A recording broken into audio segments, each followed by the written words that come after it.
Halo semuanya, gimana nih kabarnya hari ini? Jadi, tugas PPKN kali ini adalah membuat video pembelajaran tentang ancaman-ancaman yang terjadi di Indonesia.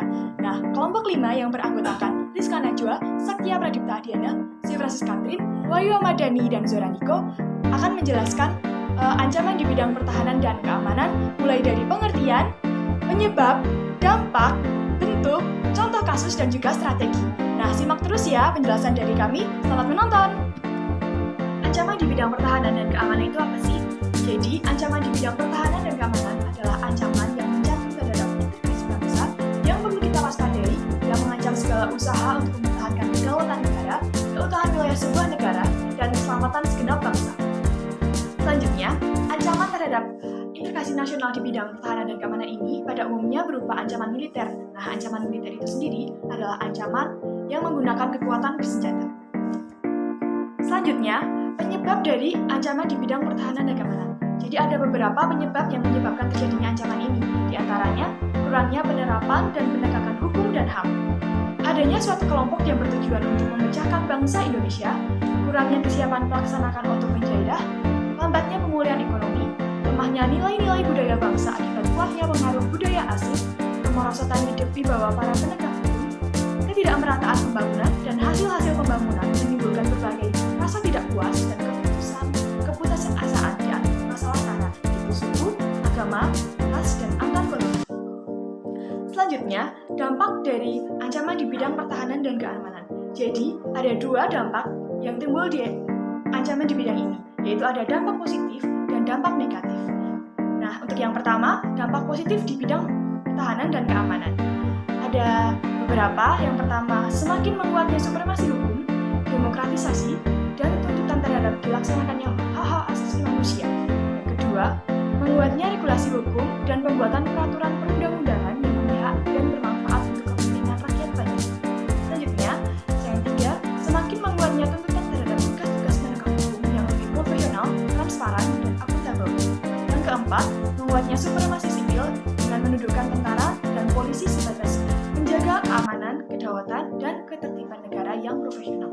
Yang kelima, adanya hukuman kerjasama antar bangsa khususnya dalam bidang pertahanan, keamanan, baik kerjasama bilateral, regional, maupun internasional. Nah, itu dia dampak positif di bidang HANKAM. Selanjutnya, dampak negatif dari pertahanan dan keamanan adalah 1. Peran masyarakat dalam menjaga keamanan, kedaulatan, dan ketertiban negara semakin berkurang, karena hal tersebut sudah menjadi tanggung jawab pihak tentara dan polisi. 2. Perubahan dunia yang cepat mampu mempengaruhi pola pikir masyarakat secara global. Masyarakat seringkali mengajukan tuntutan kepada pemerintahan dan jika tidak dipenuhi, masyarakat cenderung bertindak anarkis sehingga dapat mengganggu stabilitas nasional, ketahanan nasional, bahkan persatuan dan kesatuan bangsa. 3. Kemajuan teknologi juga dipengaruhi oleh jaringan atau kelompok pejabat internasional untuk beroperasi dan berbagai negara untuk mempermudah pencapaian tujuannya. Kemudian, bentuk ancaman dalam pertahanan dan keamanan yang ada di Indonesia adalah 1. Agresi dan invasi, 2. Pelanggaran wilayah, 3. Pemberontakan bersenjata, 4. Sabotase dan spionase, 5. Terorisme, 6. Ancaman keamanan laut dan udara. 1. Agresi dan invasi. Suatu negara yang melakukan agresi terhadap negara lain adalah ancaman bagi kedaulatan negara, keutuhan wilayah, dan keselamatan segenap bangsa lain. Invasi merupakan bentuk agresi berskala besar dengan menggunakan kekuatan militer bersenjata yang dikerahkan untuk menyerang dan menduduki wilayah Indonesia. Pelanggaran wilayah. Bentuk dari ancaman militer adalah tindakan pelanggaran wilayah laut, ruang udara, dan tanah Indonesia oleh negara lain.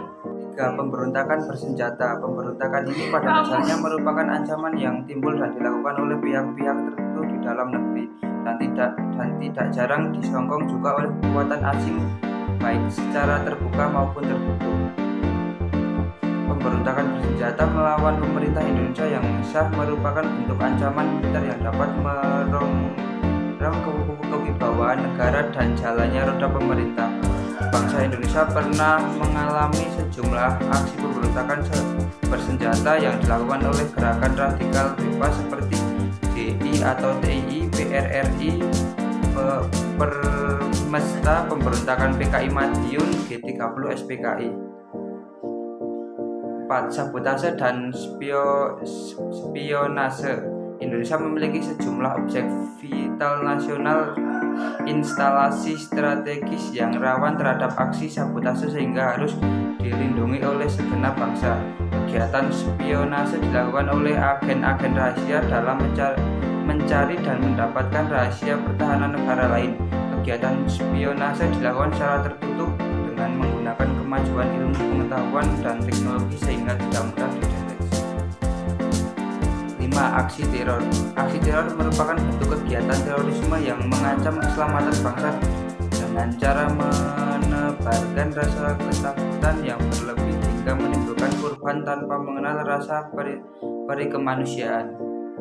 6. Ancaman keamanan laut dan udara.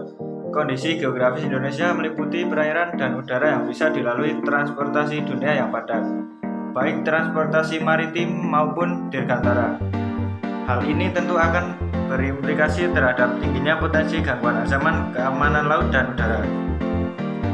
Bentuk-bentuk gangguan keamanan di laut dan udara meliputi pembajakan atau perombakan, penyelundupan senjata, amunisi, penangkapan ikan secara ilegal, penangkapan ikan dan bahan peledak atau bahan lain yang dapat membahayakan keselamatan bangsa. Contoh kasus: 1. Indonesia pernah menjadi sasaran agresi militer oleh Belanda selepas kemerdekaan. Agresi militer Belanda I dilancarkan pada 21 Juli 1947 hingga 5 Agustus 1947 dengan Jawa dan Sumatera sebagai tujuan invasinya. Sedangkan agresi militer Belanda II terjadi tanggal 19 sampai 20 Desember 1948 di Yogyakarta yang saat itu menjadi ibu kota RI.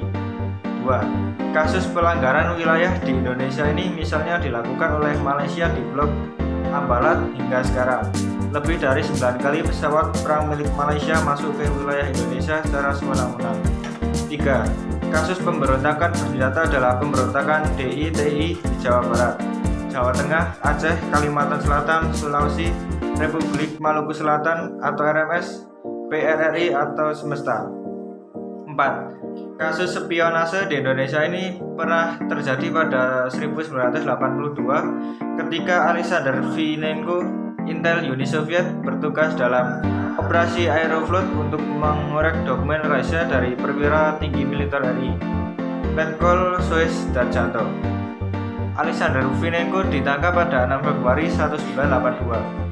Ia melakukan mogok makan hingga dideportasi pada 13 Februari 1982 dan operasi Aeroflot diputuskan untuk diakhiri.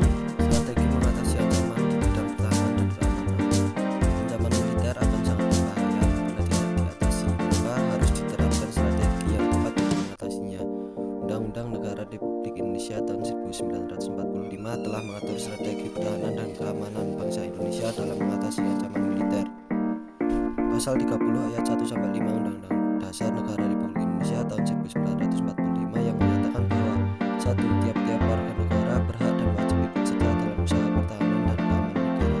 2. Usaha pertahanan dan keamanan negara dilaksanakan melalui sistem pertahanan dan keamanan rakyat semesta oleh Tentara Nasional Indonesia dan Kepolisian Negara Indonesia Republik Indonesia sebagai kekuatan utama dan rakyat sebagai kekuatan utama.